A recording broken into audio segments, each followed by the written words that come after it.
Hi everyone, my name is Anata Njoku. I'm a family life and parent coach. I help parents become intentional in their parenting journey, sharing tips, my expertise, my experience, coaching sessions, and books and resources I've authored. If you're meeting me for the first time, hello, welcome. I'd love to know you. So please tell me where you're watching from and don't feel to drop or ask any question if you have any. You can also find me on Instagram at Parenting United. Check me out. So today we're going to be talking about family meetings. Yes. So I'm going to be talking about 6 tips for holding a successful family meeting and mistakes to avoid. It might be a long one, so there might be a part 1 and a part 2. In the part 1, I'm going to share 5 reasons why family meetings are effective and tips to when and where to hold the meetings. And in the part 2, I'm going to share some ground rules to govern a successful family meeting. And lastly, certain elements that must be in your agenda. So stick around and watch till the end. Family meeting builds connection and closeness. It also teaches kids life skills, and is also a parent's secret tool to encourage kids to be cooperative. So in this video, I'm going to share everything you need to know to start and run a successful family meeting. So like I said, 5 reasons why family meetings are so effective. After reading about it, about the benefits of family meeting, I finally moved towards it. I mean, I've shared some of my Instagram stories. So we try to do family meeting at the end of every week. When I see that my children are becoming, starting to get really frustrated and, showing some signs of uneasiness, then we call for a family meeting. And having experienced family meetings, I've recognized the values more, the formality, consistency, and regularity of our meetings is actually a benefit to us, because then the kids get to, talk about what we do that they don't like, begin to, it's a tool that we can lean on, and our children are learning, from it. So here's what I've discovered from family meetings provide to both parents and kids. So the first one is an opportunity to connect and work as a team. Even if your family is already close, having a specific time each week to collectively talk about family events and discuss issues creates a sense of teamwork that's difficult to replicate when only a few family members communicate. The second one is also a forum to develop and refine family rules and chores. Every family has rules, has values, what they believe in, whether they are spoken or unspoken. So family rules as and assigned chores will feel less impositional to kids if they are allowed to be involved in the process. We all know that we have to always involve them in things that we do around the house so that they'll be more cooperative. The third one is an opportunity to walk through specific issues and problems. Like I said, trying to tackle issues between siblings or the family as a whole can be difficult to do in the heat of the moment. Having a specific time each week or each month when everyone can problem solve, and compromise together often results in more lasting and equitable solutions. And then the fifth one is that children feel a greater sense of control and power in rules and decisions that govern their lives, which leads to greater cooperation, like I said, and respect. When children are given the opportunity to become parts of the decisions, part of the solutions, they are more willing to cooperate, than if the decision has been dictated on them or imposed, on them. And then the opportunity for children to practice important life and social skills, such as communication, problem solving, negotiation, and collaboration. Sure, children have other opportunities when they can practice these skills. But what better place than a family meeting, but the consistency and the formality of the family meeting creates structure to this instruction that may be lost in day to day. So tips for where and when to hold family meetings. I mean, I'm not imposing this on you. You have to do what works for your family. Family meetings are more beneficial if they are a weekly meeting held at a set time and place.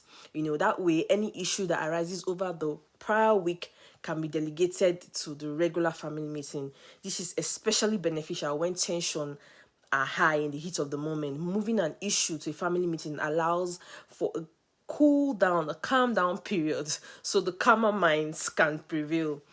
As for when to, hold the family meeting, some families find it practical to hold, the meeting over dinner, before bedtime or prayer time. However, others might find that their kids can't focus on eating and discussing, at the same time. If equal treatment is a concern in your family members can take turns presiding over the meeting. That person can make sure the family is, following the week's, agenda, which I'm going to talk about in part 2, and staying on task. Another family member can take notes, during the meeting, so that no decision or plans, are forgotten. Excuse me. Since kids' attention span can be limited, it's good to keep family meetings about 20 to 30 minutes, if possible, to keep them engaged as much as you can. So these are some ground rules to govern successful meeting. The benefits of family meeting can only be realized if parents, in particular, uphold key rules and norms during the meeting. Ground rules to govern successful meetings. That's what we're going to be talking about in this part. The benefit of family meetings can only be realized if parents, in particular, uphold key rules and norms during the meeting.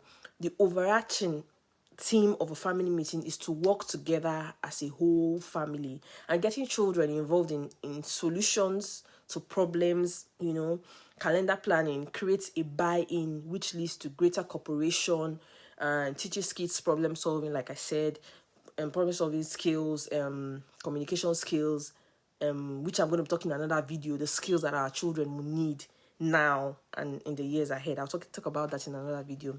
We members must agree that every member is entitled to express their thoughts, their opinions, their feelings. Kids may have outlandish ideas and expectations regarding rules, chores, or issues facing the family, but they're still entitled to be heard, seen, and understood. On another consideration is where your family will draw the line in terms of when parents make decisions and when the family collectively decides. So these are some ground rules, and I'll give an example. For example, parents need to decide whether or not the family moves, acquires a new pet, or purchases an expensive household items. Kids can voice their opinions about these issues, but parents will ultimately determine the outcome. I mean, my daughter said she wanted a dog at some point. I was like, are you ready to take him for a walk? Are you ready to clean his poo? And all that. And then she backed out. The family meeting agenda, certain elements should be present on every family meeting agenda. And this include gratitude or compliments. It helps to begin the family meeting on a positive note. One way to accomplish this is by having each family member decide if they want to share gratitude for the week or compliment another family member. The second thing to do is evaluation of the past solutions. Inevitably, some of the solutions decided at a family meeting, will be successful, while others will not be, be successful. Some might be refined and some might be unsuccessful. It's important to keep reviewing what's working, and what's not working. And then the review of the week's topic or issues. Any issues arise during the week should be written down, and be ready to be, placed out in the meeting.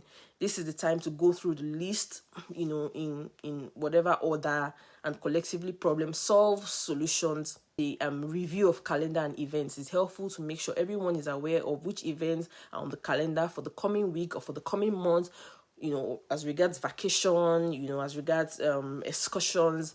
This is a great time to pick a fun family activity, such as playing the board game, going for a hike, watching a movie together. Hopefully, kids will look forward to this reward after time spent reviewing issues.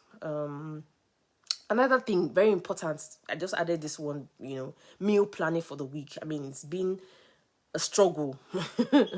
Some families may find it meaningful to plan dinners for the coming week during the family meeting. This includes the opportunity for kids to say what they want to eat, plan, give their opinions, and so that we can work together. I hope this video is not too long. I wanted to put it into two, part 1 and part 2, but if it's short enough, I'll just put it together. If this video has helped you, please share. Tell someone of my YouTube channel. Drop me a comment so that I know that you watched. And let me know if there's any other video you want to see. You know, I'll be dropping more videos in the days ahead. Thank you for being here. I appreciate you. Peace.